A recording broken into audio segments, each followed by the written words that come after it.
السلام الله عليكم ورحمة الله وبركاته ويدرهان داوديال ميل كسو aad joogtiin iyo si kasto aad noo daawanaysaan baa ku soo dhawaad barnaamij gaar ah oo aan ku wareysanayno cid kale ma ahane waa madaxweynaha dawlad goboleedka Everland ahna gudoomiyihii hore ee ururka wax matalayaasha waa Cabdirasaaq Muuse Tooreeye waxaana la socodsiin doonaa anigoo ah Mahad Bashiir Cismaan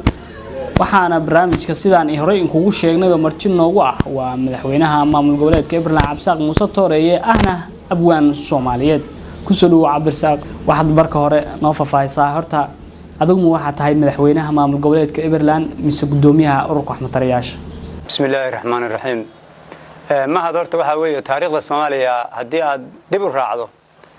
ururka wax matalayaashu wuxuu kamid ahaa ururadii isku hayay talada iyo maamulka wadanka Soomaaliya markii xilligii goolowradu ay ka jireen wadanka marka halkaas buu joogi jiray ka bacdi waa laga soo guuray state baa loo soo guuray wuxuu la baxay maamul goboleedka Everland state sidaas baan anigu madaxweyne ugu noqday kii horena gudoomiye kama ahayn afayeen baan ka ahaan jiray marka sidaas bay ahayd taariikhda ururkan ama maamulkan waa tahay hadda marka ma waxa tahay madaxweynihii maamulka tahay Everland mise gudoomiye ama afayeenkii waxa tahay maamul goboleedkii wax matalaya ururka hadda madaxweynihii maamul goboleedka Everland baan ahaa dhawaan sida la socotaanba way iska casilay sababta waxa weeye meed lama sidi karo waxaan isiri ama aan rajay iga gashay in dawlad dalka Soomaaliya maamusha oo midaysa oo u shaqaysa la helo haddana waan rajaynayaa in la helo وهذا بوجه وقت عليها نقطة يو مركبا وحنا سري دناها جار كأول حو معمول قبلت كان سجتك هذا واحد يسوق معلومات كيف عن ملك حرايستي وكمبيوتر كورتي ما عنده ويد بنات كاس يبحث البلاد فيرس واحد كذا غني واحد كله كمبيوتر كله على تبصله وريا تبصله بان اليوم معمول قبلت تبصله بان حاجة بالله هذين حاجة أي سبايس السعودي قال هذين وشقتين بالي تيمان كعروضة marka hadda qayradanta aan ku soo baxay waa taas weeyo oo macluumaadka laga tabsaday oo niman ay isaga shaqaysanayaan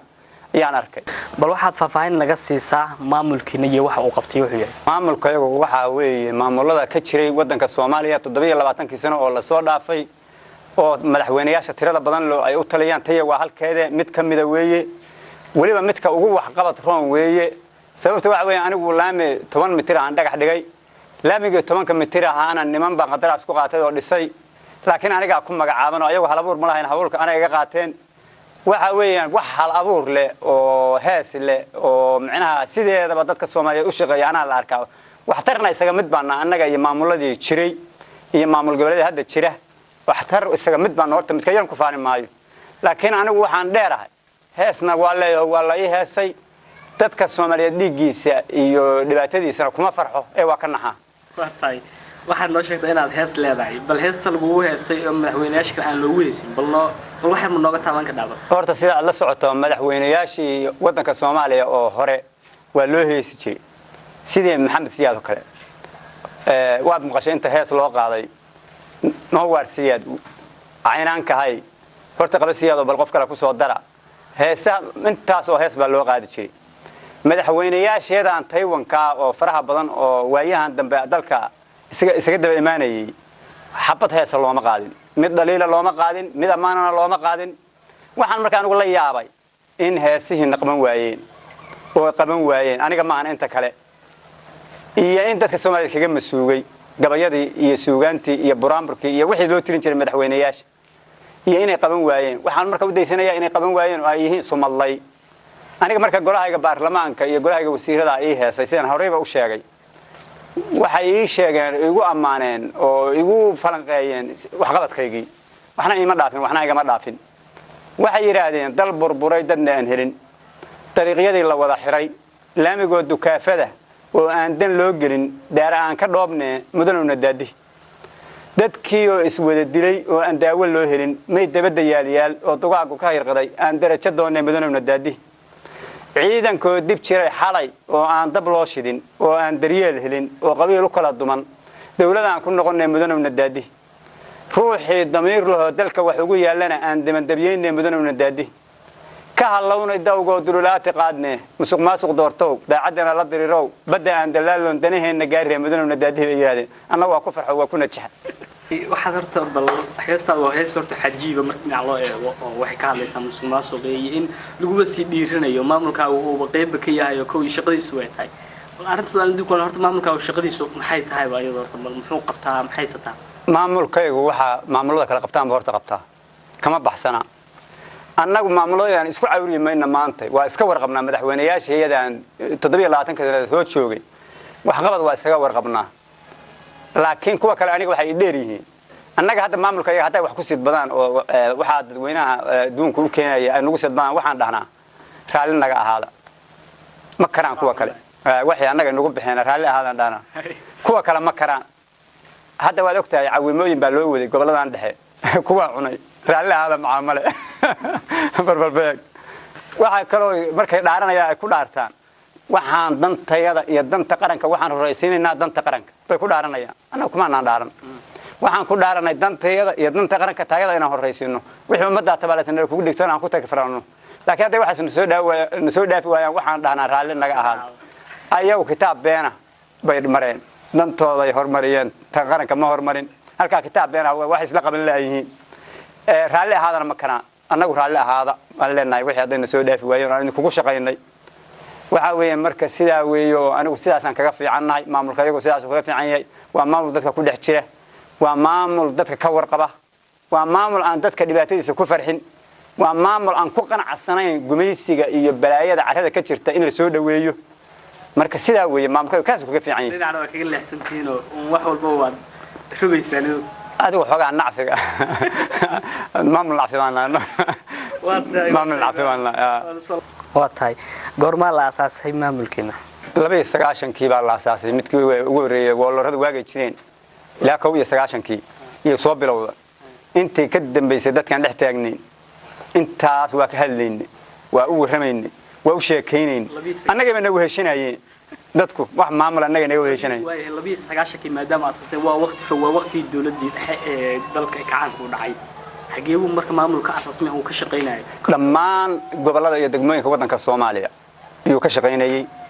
meel kaste oo qof Soomaaliya joogo macadabada qaar baa noo jira kuwa aad aragtay dabada aaday oo ha safiiraan kuleena safiirada waxa weeye kuwa reerahooda ka tagay 29 aan $1 u soo dirin waa safiiradayada waa tahay aad u waasay maamulada kale iyo dawladaha kale inta badan dawladda Soomaaliya waxa lagu eedeeyaa inaysan haweenka qayb ka siinin idinka ma jira wax qoonda aad haweenka siisiin horta haweenku way ka fiican yihiin ragga in badanna waan ku celceliyay waxaana la bartay burburkii annaga 20% baan horta siinay laakiin 80 kale way ku guuleysan waayeen in ay ka baxaan oo ay ka qayb galaan maamulkan sababtu waxa weeye waxtar weeye meeshaana waxtar loogama baahnay wax matara looga baahan yahay waxa weeye qof xisaabtamaya ama wax garanaya ama qadiyad la loogama baahna adigu 20 aan reerkeedana wax ugu weelin reerkana wax ugu weelin reerkeedana wax ugu weelin reerkana wax ugu weelin ku soo gali kartaa si fiican noogu faafistid baan jeclaan lahayn maamulkiina qofka shuruudaha hadda ma macna soo galo bal shuruudaha ku soo gali lahaa shan shuruudood weeye waxa weeye taas waa caan oo dadka Soomaaliyeed oo dhan waa ka dheregsan yihiin waa inuu qofka galayaa yahay jidee jahlaawe sax jahlaawe waa inuu wax keenin karin waxna loo keenin karin waa inuu dadka dhammaan iska hor keeni karaa laba kamid ah uusan kala saari karin dadka hadda iska hor keenay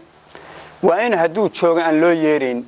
hadduu maqan yahay hadduu joogo loo yeeri maayo la tami maayo wuxuuna soo haysaa wax lagu kala socdo aqligiisa inay tahay dumarkana waxa u dheer inaysan reerkeeda iyo reer kale midna wax weelin baa u dheer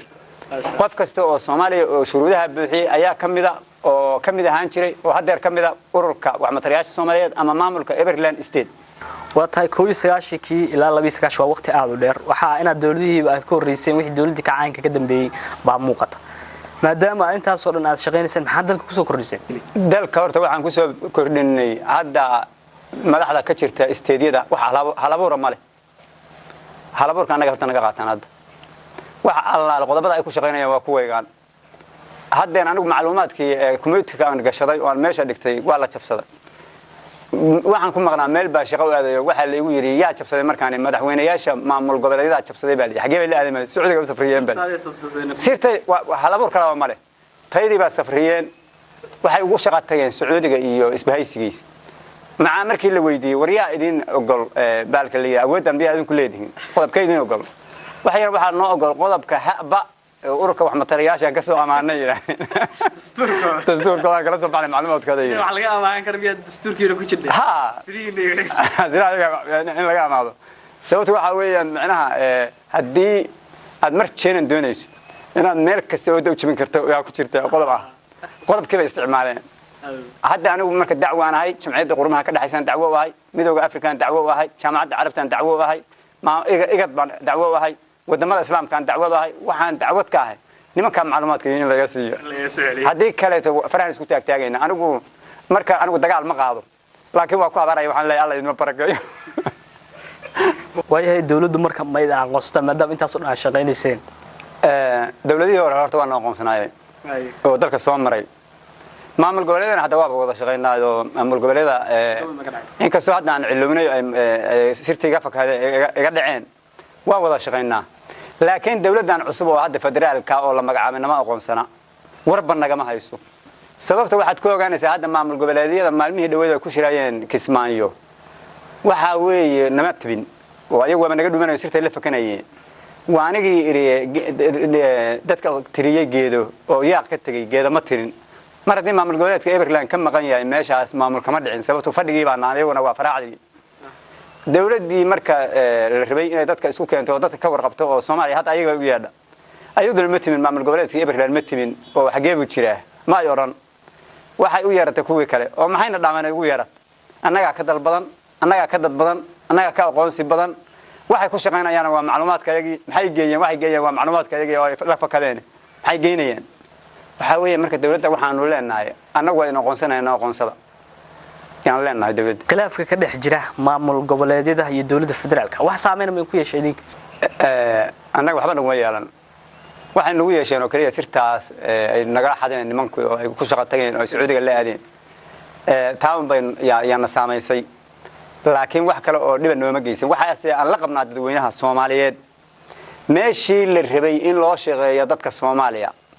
oo baabaasan oo abaaruhu ku dhaceen oo aafooyinku ku dhaceen oo dagaaladu aafeeyeen oo u baahnaa wax qabad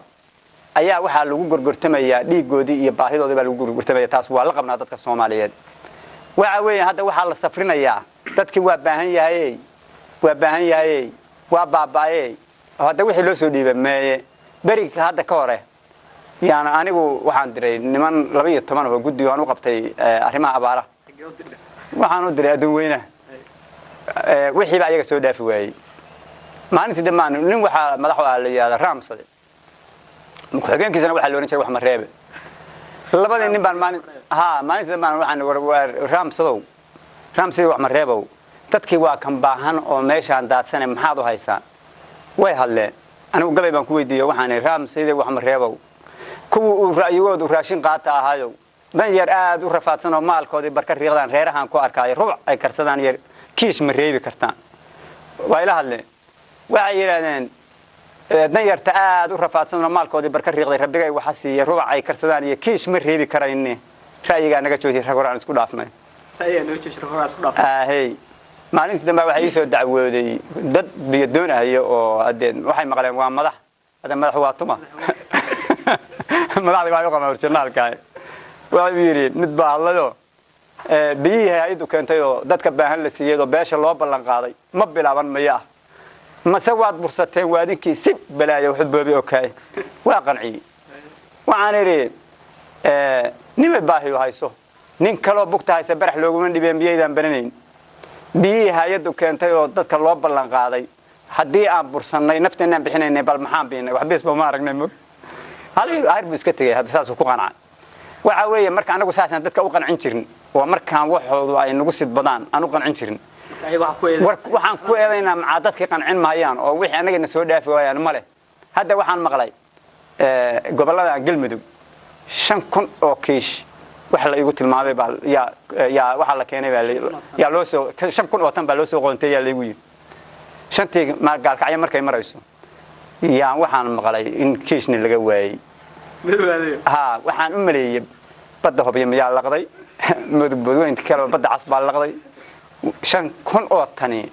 macnaha haday macagaalkacay iyo meelaha ay soo gaadho gobolada macaraqiis baa lagu gadan lahaay kor baaba qaariga bixi noogu sii kaceen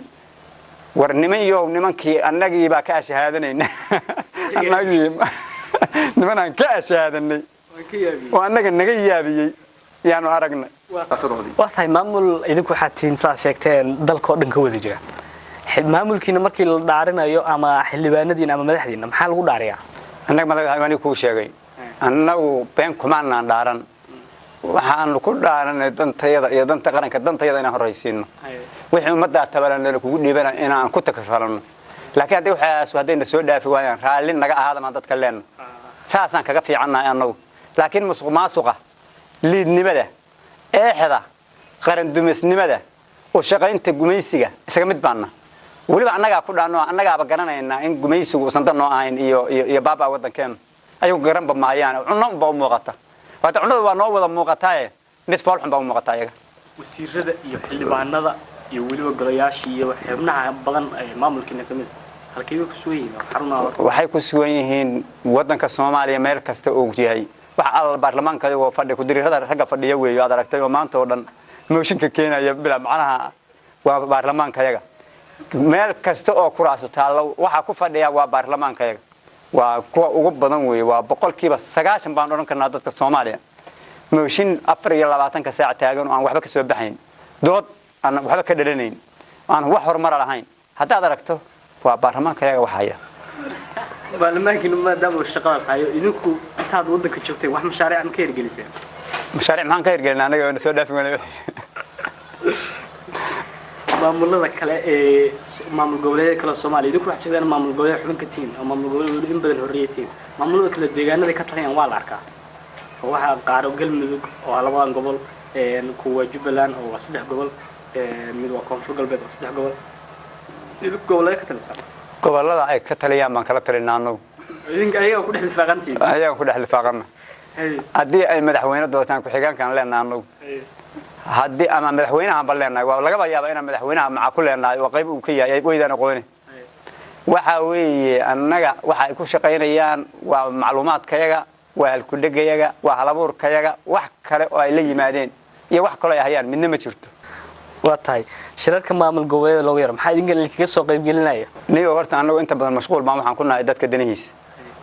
dadkii cidlo uga ma tagi karno dadkuna annaga inuu heshanayaan madaxna moodayaan ayagu niman wax u shidaadooden ma aha xafiiskooda yimaadaan dadka ma dhex galaan ma dhex gali karaan oo waa niman wax cunay aan dadkana raali gelin oo kiisii baa loo haystaa annagu dadkii maanu xaafadaan tagayna xoolahaanu la ilaalinayna waa u sheekaynaynaa waa u aqal celinayna in kastoo aan waxba ka qaban karin oo labadii hadda istisha annaga waxba ka qaban karin waa cambaarayna hadda wixii wax dila waa cambaarayna cambaarintaasna la ag istaagna qaar waaba ku habaarna waa adigu madaxweyne la dugsanayaan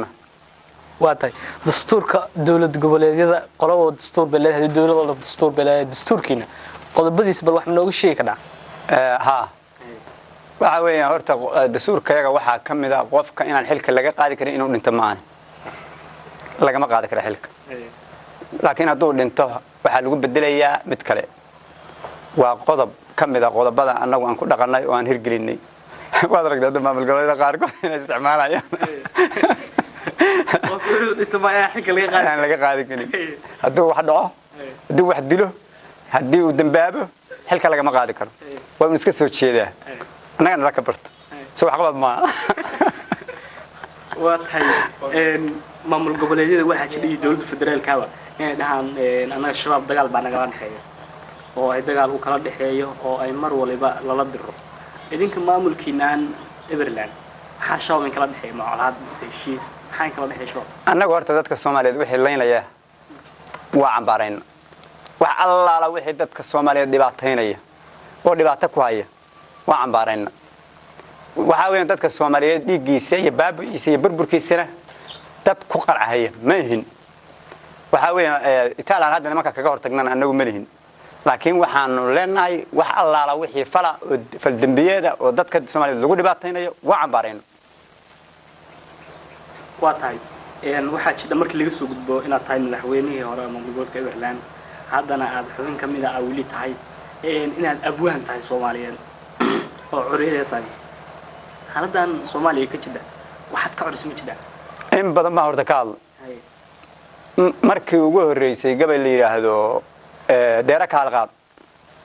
yaan ka tiriyay oo maba dhaweynba waanigii lahaa in dhaweyd badeeleyda gabay waanigaan marin imaankayga waataan ka jiray mihidiskiisii iyo meeshii godan ka baxa mawjad baan soo harqinayaa Soomaalida waxaan la hadlayaa hodin naftoodii madaxnimo u dirir baan dilay aan danteen wadin xoolaha dadweynaha markii lagu heshiin waayo midkii ay siyaasadu wataa meel u qaban weydo markaas uu qabiilooyin iyo beela kiciyaay maxay naga damceen buu dhahaa reerahan kale anagoon mabda u watay hoos u dhawan xaalka markaasaan hub iyo sanad iyo qalab boobnaayo markaas dagaal qaab daraa lagu qasaaraayay maqoriyihii waxaan nahay dabka iyo qarafka loo doontay boqolaal kun baa nagaga dhumay muran dhexdooda ah yaan kala xiriirnaa xaqan leenaha maqane masaqayla raac baan ahayn lagu qaraabtaa waa tan oo naf iyo maal hungaan galabta joognaay guryaheennii baan nooga dumay diriirigtoodii jiingadii alwaaxdii haday midooba meelaaday xagee lacag ka keenna miyaan shilin bahaynaa waxba yaana gabay sii wadina waxaan ku meelay dagaalkaana daaneeyado dabada dheeraaday dantii laga lahaa waa midaan naga daxsoonayn dad siyaasi sheeganayaa gubay dhulkeenniya wixii hara colaad maalin baa laga heshiiyay xogaaga harayaan mar kale la isku keen marin baan ka ir waatahay daawadayaal intaas waxaan ku soo afeerinaa wareysiga iyaga gaarka oo aan la yeelanay madaxweynaha dawlad goboleedka Everland waa Cabdirasaaq Muuse Tooreeye oo maanta tamati noogu ah barnaamijka iyaga gaarka ah barnaamijka waxaan la socodsiinaya anigu Mahad Bashiir Cismaan dhanka kaamirada waxa iga caawinayay saaxiibkii Cabdikariin Axmed Bulxan inta barnaamijka mid la mid kulmeen waxaan kaga tagayaa assalamu alaykum wa rahmatullaahi wa barakaatuh